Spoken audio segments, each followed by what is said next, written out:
I'm Adrienne Pedersen. Today on Upfront, Milwaukee's sister city under attack. Today, new first-hand accounts from inside Irpin. And Milwaukee's liaison in constant contact with local Ukrainians is here. Because the city is still under constant shelling.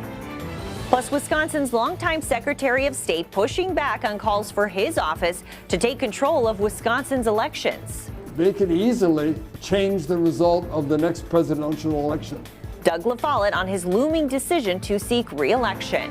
And more late-night absentee ballot counting for Milwaukee. Milwaukee County's clerk standing by with new reaction to lawmakers' inaction.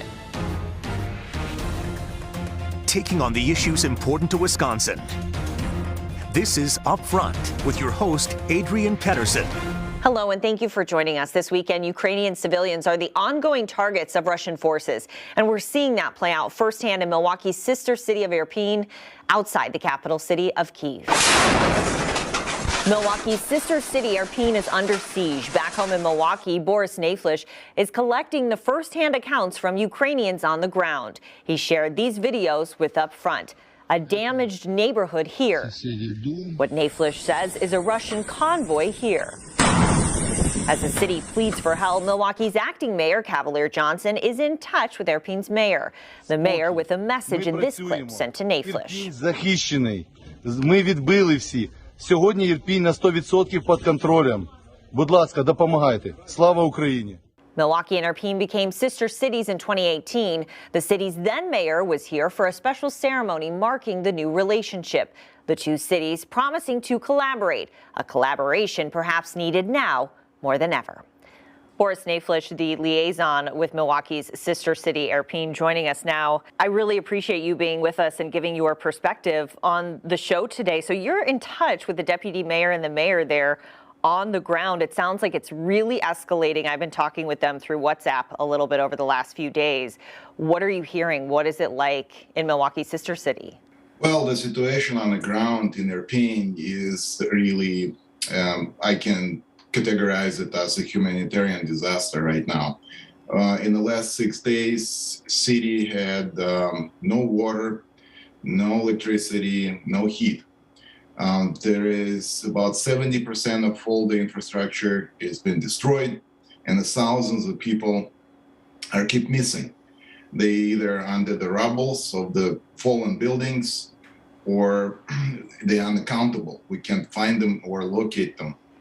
There is no any kind of communication that's available to us. No cell phone, no internet there. And in this situation, the city administration, Irpin city administration is doing everything is possible to evacuate as many as they can. So right now the city is undergoing evacuation. We're estimating about 8,000 people remaining in the city. And how many are there? How many people live there usually? About 62, 63,000. Wow, it's a terrible situation that's going on, and I know that you spent about half your life in Ukraine. You have family there. What is their status?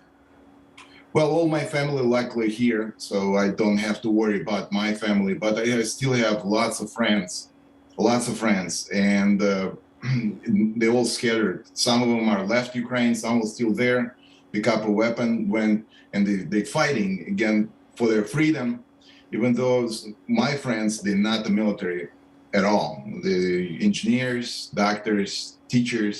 Right now, Ukraine is united as never before. And all the people of Ukraine stand up to that evil. You must feel helpless watching this a world away. For sure.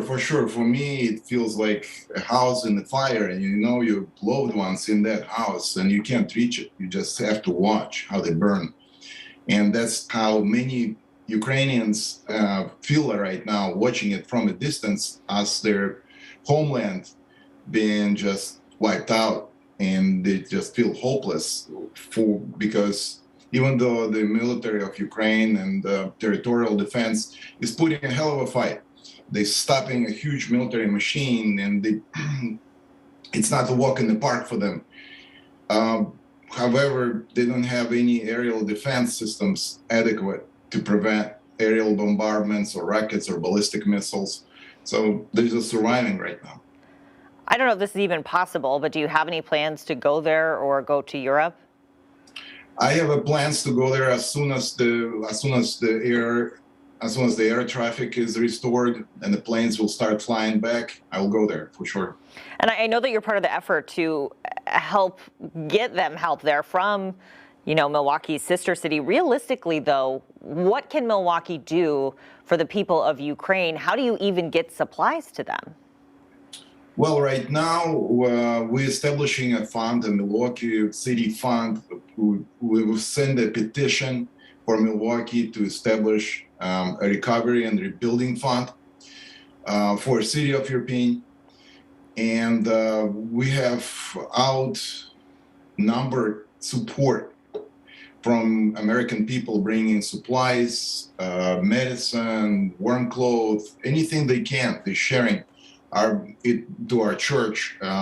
It's St. Michael's Ukrainian Church in Milwaukee, streamlining all those efforts for humanitarian aid. I know that you said communication is obviously extremely difficult right now, but when you have talked to the mayor in Irpin, what are they saying they need? What do they want from Wisconsin? Well, they urgently need medical supplies. They urgently need food and warm clothing. So that's just the basic surviving items that are required right now. We can't really supply. We can't send them supplies right now because the city is still under constant shelling. In the last day, we evacuated about 4,000 people out of the city, all on foot, because all the bridges are blown up. There is no traffic going in and out of city. It's all on foot. So we carry out elderly that cannot, like disabled people. There is lots of, we have about 600. We carry out about 600 disabled people out of the city. So that's the evacuation effort is undergoing. Boris Nayflish, thank you for joining us. And please keep in touch and let us know how people in Milwaukee can help. Thank you. Thank you so much. Thank you. Nayflish says that he's planning to help bring a Wisconsin delegation to Ukraine when it's safe, and that Irpin's mayor has invited Milwaukee's mayor to attend. Caitlin Farrell continues her reporting from Poland for the Milwaukee Journal Sentinel and USA Today. The Wisconsinite is documenting the growing humanitarian crisis. I talked with Farrell last week. You can watch our conversation right now on WISN.com/upfront. Coming up, Wisconsin's longtime Secretary of State pushing back. New calls to transfer control of Wisconsin's elections, the national trend it's mirroring, and the potential impact ahead of the midterms.